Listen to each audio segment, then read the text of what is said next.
नहीं, आपको ये सुन के आश्चर्य होगा कि वो हमारी घर की महिला थी। मेरी शादी उसी घर में हुई है। उदा देवी जी की परपोती हमारी वाइफ हैं। आपने सुना होगा, उषा रावत उनका नाम है।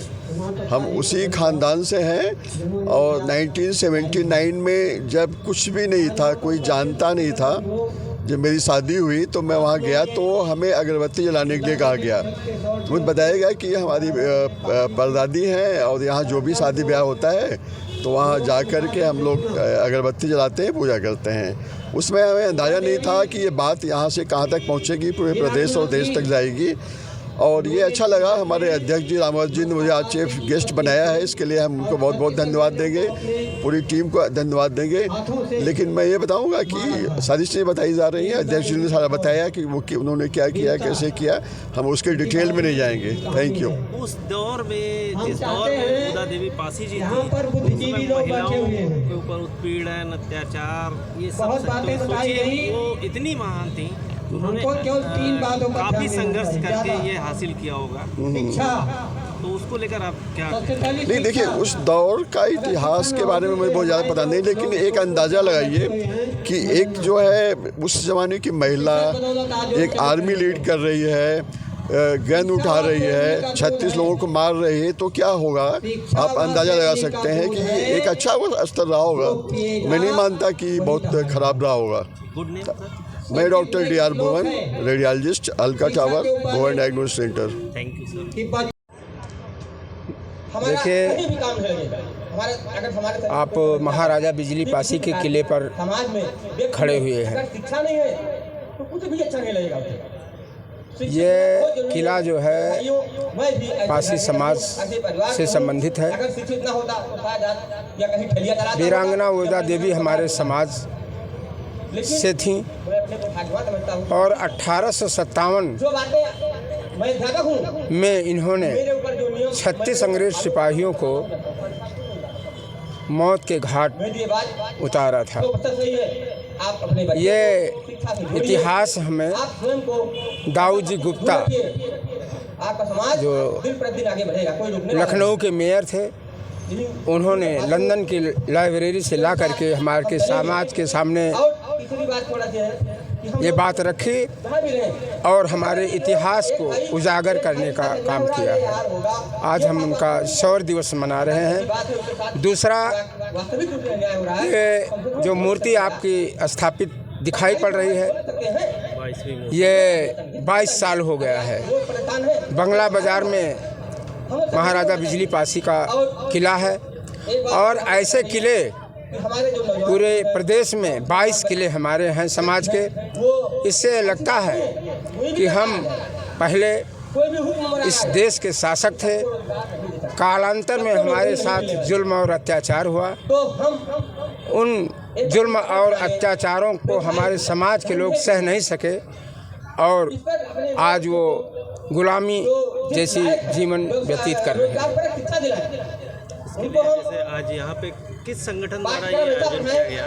ये हमारे पासी कल्याण परिषद का एक जिले का संगठन है जो समाज में जागरूकता का काम करता है। हमने 5 सूत्री कार्यक्रम बनाया है, आपने देखा होगा। हम शिक्षा पर काम कर रहे हैं। हम समाज में जो बिखराव हो रहा है उस पर काम कर रहे हैं। समाज में दहेज रूपी दानों जो पैदा हो रहा है उस पर काम कर रहे हैं। हम मद्य निषेध पे काम कर रहे हैं। समाज में जो हमारे लोग दारू शराब पीते हैं उसको रोकने का काम कर रहे हैं। हम छोटा परिवार सुख का आधार उस पर काम कर रहे हैं। अपने समाज की माली हालत को देखते हुए ये सब काम कर रहे हैं। हमारे इस कार्यक्रम में डॉक्टर, इंजीनियर, बुद्धिजीवी, हमारे तहसील, ब्लॉक और शिक्षा और युवा मोर्चा के सारे पदाधिकारियों को हमने बुलाया है। हम आम बैठक नहीं बुलाए हैं। हम एक अपने पदाधिकारियों के माध्यम से एक समाज को संदेश देंगे और उस संदेश को देने पर हम उस पर काम करने का प्रयास करेंगे कि हम अपने समाज में जो सामाजिक कुरीतियाँ हैं उसको कितने अच्छे तरीके से बेहतर बना सकें। हमारे साथ में हमारे डॉक्टर साहब भुवन साहब हैं, इनका भरपूर सहयोग हमको मिलता है। हमारे साथ में हमारे सोहन लाल जी हैं, हमारे राजपाल जी हैं, हमारे श्याम बाबू जी हैं, ये हमारे मंत्री जी हैं, शैलेंद्र जी, हमारे लल्लन जी कोषाध्यक्ष हैं, राम लखन जी हैं, ये सुहावल के ब्लॉक अध्यक्ष। ये इस तरीके से हम एक मजबूत संगठन बना करके काम करेंगे। और अगली बार मैं आपको जब इसी तारीख को जब हम कार्यक्रम करेंगे तो आप देखेंगे कि फैजाबाद में पासियों का कितना बड़ा वो कार्यक्रम हुआ और समाज के कितने लोग जागरूक समाज के लोग यहाँ हाजिर हुए। माना जाता है पासी समाज एक लड़ाकू, ये कभी किसी से नहीं डरा, उसको लेकर क्या एक तरफ हम देखिए, तो जब देश आज़ाद हुआ तो जराइम एक्ट के तहत इस बिरादरी के लोगों को सारी सुविधाएं अंग्रेज़ों ने बंद करके रखी थी। हमारे समाज के मसीहुद्दीन सांसद जब लोकसभा का गठन हुआ और आज़ादी की लड़ाई में भी उन्होंने भाग लिया, लेकिन जो ज़मीनी हकीकत थी उन्होंने समझा कि अगर ये जराइम एक्ट लागू रहा तो इस समाज का कभी उद्धार नहीं हो सकता है। तो सबसे पहला कानून उन्होंने जो है 52 में करीब वहाँ संसद में इस समाज के लोगों को जराइम एक्ट से बाहर निकाल करके इनको मुख्य धारा में जोड़ने का काम किया है। तो क्या कहेंगे आप देशवासियों को आज जो माना जाओ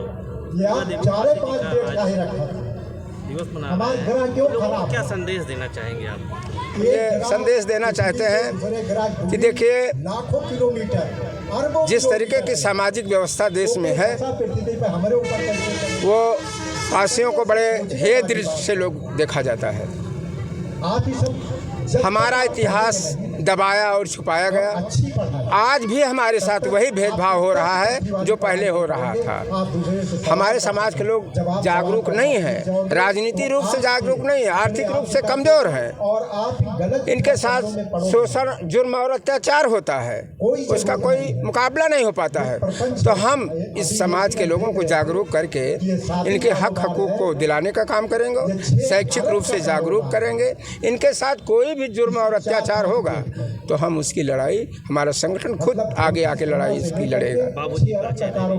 मैं इस संगठन का जिला अध्यक्ष हूँ, मेरा नाम राम अवध है और 25 सालों से हम लोग इस संगठन में काम कर रहे हैं।